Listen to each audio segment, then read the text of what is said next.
Alright, picture this, it's January 2026. You open your banking app, you got paid yesterday. For about 12 seconds, you feel rich. And then, rent hits, car payment hits, 3 subscriptions you forgot you had hit, credit card auto pay hits. And somehow, even though you make more money than you did 3 years ago, you're still stressed. You're still telling yourself, once I make a little more, I'll finally start investing. That's literally most people. And look, here's the uncomfortable truth. It's not an income problem. It's a habit problem. My name is Tom, and I spend way too much time thinking about how everyday people build real wealth. If you're someone who makes decent money but still feels behind financially, make sure to hit the subscribe button and give this video a thumbs up if this helps you out, because 2026 is going to reward a completely different type of person, and the people who win financially next year won't be the ones who know the most. They'll be the ones who automate the right behaviors. Today I'm breaking down 5 money habits that will absolutely dominate 2026. Not trendy hacks, not crypto lottery tickets. Real proven behaviors backed by math and psychology.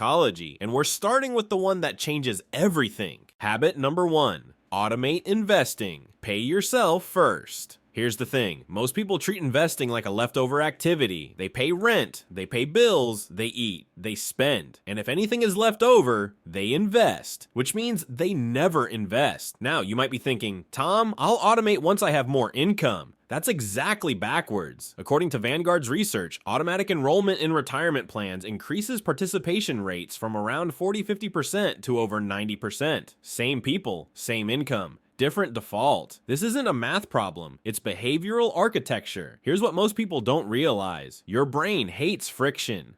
Every month you manually decide whether to invest, your brain has to choose between short-term dopamine, long-term discipline, and dopamine wins every time. So here's the move. Set up automatic investing the day after you get paid, not at the end of the month, the day after. Let's do real math. You invest $500 per month, average 8% return. Over 20 years, that's about $295,000. Bump it to $750. Now we're talking about $442,000. That extra $250 per month turns into nearly $150,000. And that's not because you're a genius investor, it's because of compounding. Albert Einstein allegedly called compound interest the 8th wonder of the world. And whether he actually said that or not doesn't matter, because the math is undeniable. This is where it gets really interesting. If you wait 5 years to start, your $500 per month only grows to about $180,000. You just lost over $100,000 by waiting until you feel ready. Time is more important than amount. Let me say that again. Time is more important than amount. The people who dominate 2026 won't be obsessing over stock picks. They'll be obsessing over systems. Set up automatic 401k contributions, automatic Roth IRA transfers, automatic brokerage investing, automatic ETF purchases, no decision making, no monthly debates. You remove yourself from the equation because you are the weakest link in your wealth plan, and I say that with love. Habit number 2, build a 6-12-month freedom fund. Okay, we need to talk about emergency funds because most advice says have 3 6 months of expenses. That advice is outdated. In 2020, over 22 million Americans filed for unemployment in a matter of weeks. Job security is an illusion, and here's what most people don't realize. An emergency fund isn't just about emergencies, it's about leverage. Let's say your monthly expenses are $4,000. 6 months is $24,000. 12 months is $48,000. Now I know you're thinking, Tom, that's a lot. Yes, it is, but look at what it buys you. It buys you the ability to quit a toxic job, negotiate salary confidently, move cities, start a side business, say no to bad opportunities. When you have no cushion, you tolerate nonsense. When you have a cushion, you negotiate. Psychologically, scarcity shrinks your thinking. There's research from Princeton showing that financial stress reduces cognitive bandwidth, literally lowering effective IQ in the short term, meaning when you're broke, you make worse decisions. This is where it gets powerful. A freedom fund isn't defensive. It's offensive. It changes how you show up in life. Here's the practical approach. Step 1, calculate your bare bones monthly survival number. Housing, food, utilities, insurance, minimum debt payments. Step 2, multiply by 6. That's your first target. Step 3, keep it in high yield savings, not invested, because this money is insurance, not growth capital. Now you might say, but Tom, shouldn't I invest instead of letting it sit?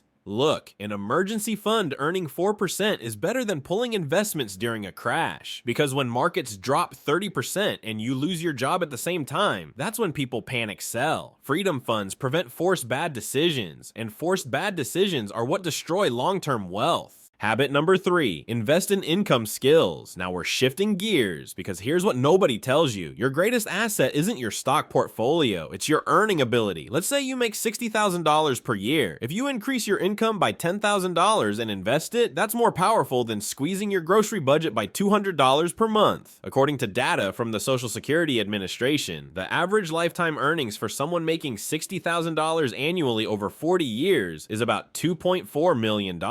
If you increase that to $75,000, that jumps to $3 million. That's a $600,000 difference before investing returns. So what are income skills? Skills that increase your leverage, increase your market value, increase your optionality. Examples: sales, coding, AI literacy, marketing, public speaking, negotiation. 2026 is going to massively reward adaptability. AI is automating low-skill repetition, but it's amplifying high-value creativity. Here's what most people don't realize. The highest ROI investment you can make is often a $1,500 course that increases your salary by $8,000 per year. That's a 500% annual return. And unlike the stock market, you have control over it. Now you might be thinking, I don't have time. You do, you just don't have prioritized time.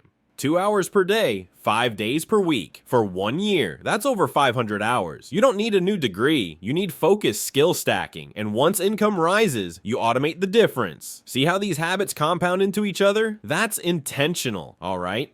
Now we're going to talk about something that quietly separates wealthy people from everyone else. And it's not budgeting, it's not cutting lattes, it's not grinding 18 hours a day, it's how they measure progress. Habit number 4, track net worth, not just expenses. Look, most people track expenses. They obsess over, how much did I spend on food? How much did I spend on Amazon? Can I cut $50 here? And listen, awareness is good, but here's what most people don't realize. Expenses are defensive, net worth is offensive. Net worth is your total assets minus your liabilities. Assets: cash, investments, home equity, business value, liabilities, credit cards, car loans, student loans, mortgage balance. The Federal Reserve Survey of Consumer Finances shows the median American net worth is dramatically lower than most people think. Many households have under $200,000 total net worth, including their home. That means if they stopped working, the runway is short. Now here's where it gets really interesting.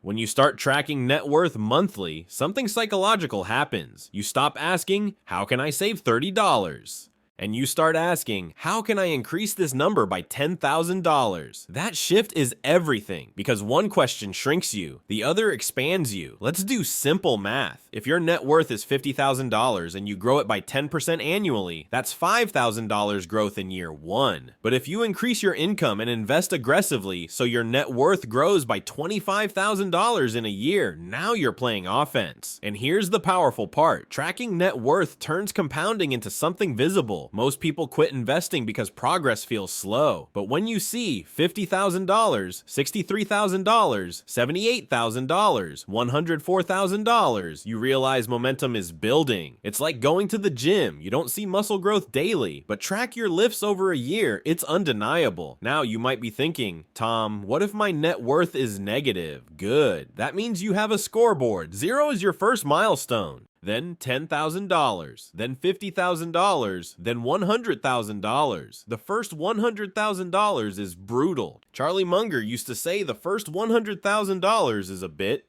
and he was right. Because at that stage, growth mostly comes from you, not your investments. But after that, compounding starts doing heavy lifting. Here's the tactical move. Once a month, same day, open a spreadsheet or use a tracking app. Update everything, no emotion, just data. You are not your current number, you are the trajectory. And wealthy people obsess over trajectory. Habit number 5, think long term. Ignore the noise now, this one. This one might be the most important habit of 2026 because information is no longer scarce, attention is. Everyday market crash headlines, recession predictions. AI will destroy all jobs. Real estate is dead. Crypto is back. Crypto is dead. It never stops. And here's what most people don't realize. Financial media profits from volatility. Your wealth profits from patience. According to data going back nearly a century, the S&P 500 has averaged around 10% annually before inflation. But here's the kicker. If you miss just the 10 best market days in a 20-year period, your returns get cut nearly in half. And guess what? The best days often happen right after the worst days. So when people panic sell because of scary headlines, they lock in losses and miss the rebound.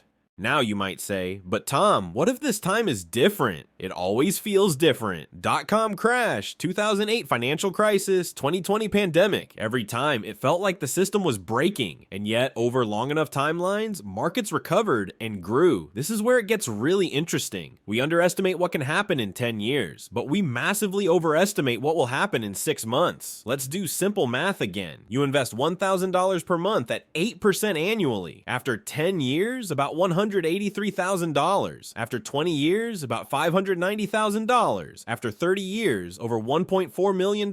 Same contribution, different patience. Wealth isn't built in sprints, it's built in decades. Think of it like planting a tree. You don't dig it up every week to check if it's growing, but that's what people do with investments. They check daily, they react emotionally, they change strategies every year. Consistency beats intensity, and psychologically, this is hard because humans evolved for short-term survival, not 30-year compounding strategies. Your brain wants action, but investing rewards inaction. So what do? You create rules in calm moments that protect you in chaotic ones. Rules like I invest every month regardless of headlines. I rebalance once a year. I don't check my portfolio daily. I don't make decisions based on social media because discipline is easier when it's pre-decided. Let's zoom out. The 5 habits that will dominate 2026. Automate investing so discipline isn't required. Build a 6-12-month freedom fund so fear doesn't control you. Invest in income skills so your earning ceiling keeps rising. Track net worth so you focus on building, not shrinking. Think long term